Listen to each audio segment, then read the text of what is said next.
What would you say I am by looking at me? Kind of Native American, kind of Latina. In this video, I'm going to talk about the number of privileges I have had throughout my life as a multicultural person. Ethnically ambiguous person. There are a lot of advantages, of privileges of looking the way I do. And I'm going to talk about that in this video. If this is your first time here, welcome. My name is Malia, and I like to make videos surrounding my own personal healing in a creative and sometimes ridiculous way. If my issues resonate with you and you would like to come with me on this journey, please subscribe, comment down below, and like the video. As we all know from Graham Stephan, this greatly helps out the YouTube algorithm. I'm white. I'm white. But you wouldn't know this by looking at me. That's because I have a white mother from Pennsylvania who married my brown father from Hawaii, who met in Santa Rosa, California to have me. Scratch that, I'm just going to talk about all my privileges. My name is Malia Teresa Bayan, and my privileges are: I'm ethnically ambiguous, Catholic, white, American/Californian, able-bodied, and an English speaker. Let's talk about my ethnically ambiguous privilege first. Ethnically, I am a quarter Hungarian, a quarter Filipina, about 1/8 Hawaiian, 1/8 French, 1/8 Scotch Irish, and about 1/8 English. So as an ethnically ambiguous person, I blend in with every culture. And not only that, but I feel that I'm accepted by every group that I come across. Whether it's Indian, Blacks, Native Americans, Latinos, like, people accept me. And I realize this isn't true for my white friends. I have really noticed that I am more accepted into different groups than they are. In like 8th and 9th grade, one of my best friends was Black. I hung out with her so much, people thought I was Black. A lot of people think I'm Black, like a quarter Black or something like that. And I find that I'm accepted into their group. Not that they reject people, but it's almost like I'm like a brother, like a sister. I feel like family.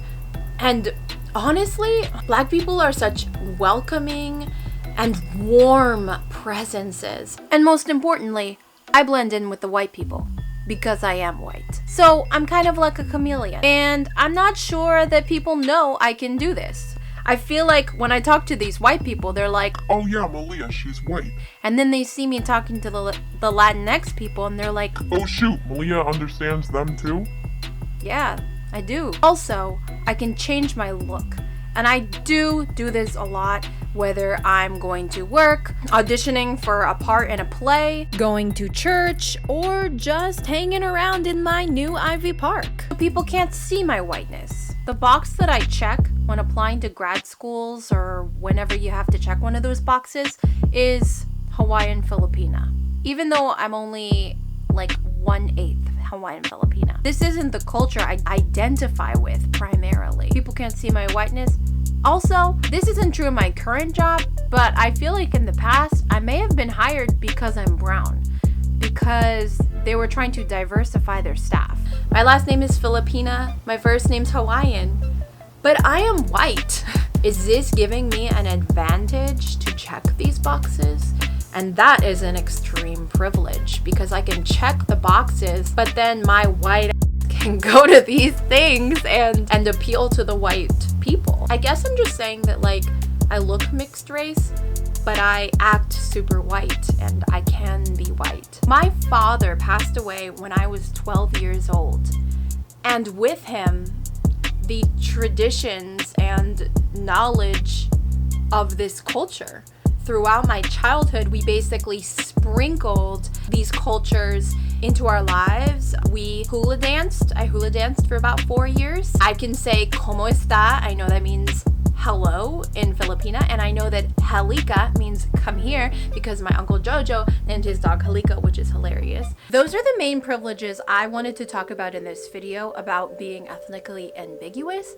Now I want to dissect a couple of other privileges I've noticed in my life. The first is being Catholic in America, and the second is being from America/California. I'm a cradle Catholic, and that means that living in America is very beneficial for me because a lot of the rules that were made up by these people were by Christians.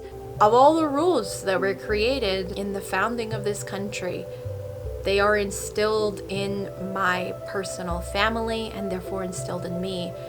So I don't have to change the way I am in order to be accepted in this country. For example, in second grade when we had to memorize the Pledge of Allegiance, I'm standing there saying under God while my Indian friend next to me is like, "That's not the God I believe in." And I'm like, This is the God I believe in. so Suck it. like, yeah, my religion being aligned with that of where I live, which is supposed to be a place of all religions, but it's not. Now, I would like to mention the privilege of being born American. Just living in a first world country, having the opportunity to be and to do anything I want in my life, the opportunity to vote, the ability to travel the world, and freedom of speech. These are some of the privileges of being an American, which I for sure take for granted in my everyday life. I also wanted to talk about I feel that it's a privilege to be a Californian, and let me explain to you what I mean. Californians look at people a different way.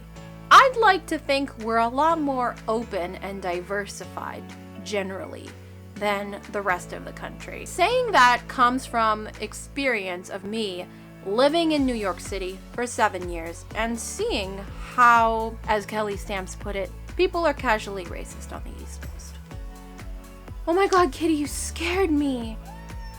And in California, I grew up, of course, with racism in my community because this is America, but it was a different type of racism, or at least it was expressed in a different way. Which brings me to our segment called Storytime. Racism in Cali be like. I do believe that the East Coast is more overtly racist than California is in, of course, some sections, but let me explain to you what I believe to be California's racism. So in high school, I had a group of friends. I was Hawaiian, we had a Japanese, a Spanish, 2 Indians, Vietnamese, and a Mexican. And we were all in the same classes, especially history class. Every time we learned about the country that whatever one of us was from ethnically, we would label that person as that. So for example, the Mexican person in our group, we would say that she was illegal. The Spanish person in our group, we would say he brought mosquitoes to Hawaii, so like me and him weren't friends. Or the Japanese person in our group, like, you bombed me. I feel like somebody would make fun of our friend's like turban. But like we would just joke around like this and just be racist together. I don't know, do some of you guys do that? All throughout our high school, everyone would joke around like this, especially with Mexicans and like being illegal. Oh, like, where's your green card? You know, we would just joke around like that, and the person who was receiving that knew it was a joke. And it was for us a way of like celebrating and connecting the diversity in our group of our high school, because we grew up in a very diverse area in California. People do stupid things in high school, but my friends said that it was okay for me to say the N-word. And we used to say it to each other, jokingly. And we were close like that. We would say it back and forth, like talking to each other, like to be cool. And of course, we're high schoolers, like that's a very stupid thing to do. Looking back, I know that's very stupid. I just feel like being in California, we come from such a diverse population that we want to make light of these issues, and that's what we were doing in high school, making light of these things. But now I see that that was wrong, and that was the way that we were racist in high school. Now, what that led to actually for me is not very good, because there was a moment in college where I realized I stereotyped someone. I thought they were black because they were loud, and I didn't realize that that was wrong actually. And I was saying something to be a joke, but another black person heard me. One of my best friends actually heard me, and she took it very personally. And at first I didn't understand why, but now I totally do because it was racist, the things I was saying. Just to conclude, those are the privileges I wanted to talk about in this video. Of course, those are not all the privileges that I have. I didn't talk about being able-bodied or being an English speaker.